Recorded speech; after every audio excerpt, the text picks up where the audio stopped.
স্ত্রী আনফর্চুনেটলি আমার গত হয়েছে, 2 বছর হয়েছে। তার মানে এখন সেই কষ্টটা নিয়ে কিছুটা নিয়ে আছি, কিন্তু এই আদার অ্যাক্টিভিটিসের মধ্যে থাকি বলে আমি বুঝতে পারি না কিছু। এইভাবে চলছে।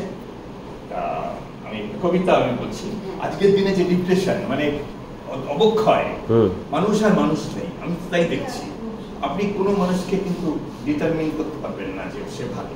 আপনি তখনই ভালো বলতে পারবেন অনেকদিন নেশার পরে যখন তাকে দেখতে পারবেন ভালো, তখন সে সত্যি ভালো। তার আগে পর্যন্ত কিন্তু সে ভালো ছিল, কিন্তু এক সময় সে ভালো না হয়ে যাবে।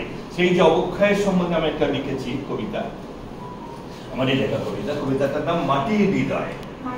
মাটির হৃদয়, হৃদয় তো কিসের বাইরে, মানুষের চামড়ার মানুষের হৃদয় হয়। আমার কবিতার নাম মাটির হৃদয়। তুমি যে কথা কালকে বলেছিলে, তুমি যে কথা কালকে বলবে বলেছিলে, তা আজই বলে যাও। আর কাল যদি না আসো, আমায় যদি আর ফিরে না পাও।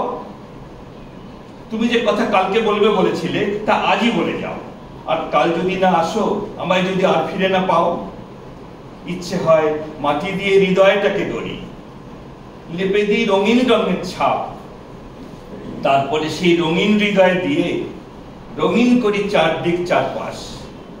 তাই দোহাই তুমি একবারটি এসে হৃদয় রঙের স্পর্শ নিয়ে যাও।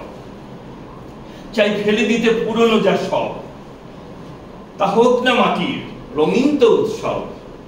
যা পারছে না আর করতে খুশি কারো, একদিন আসল হৃদয় তোমায় ঠকিয়েছেই শুধু। শেষবার নকল পেয়ে নকল জিতে যাও। আসল হৃদয় জটিলতায় ক্ষয়, আমার ফুরিয়ে গেছে যা ছিল সঞ্চয়।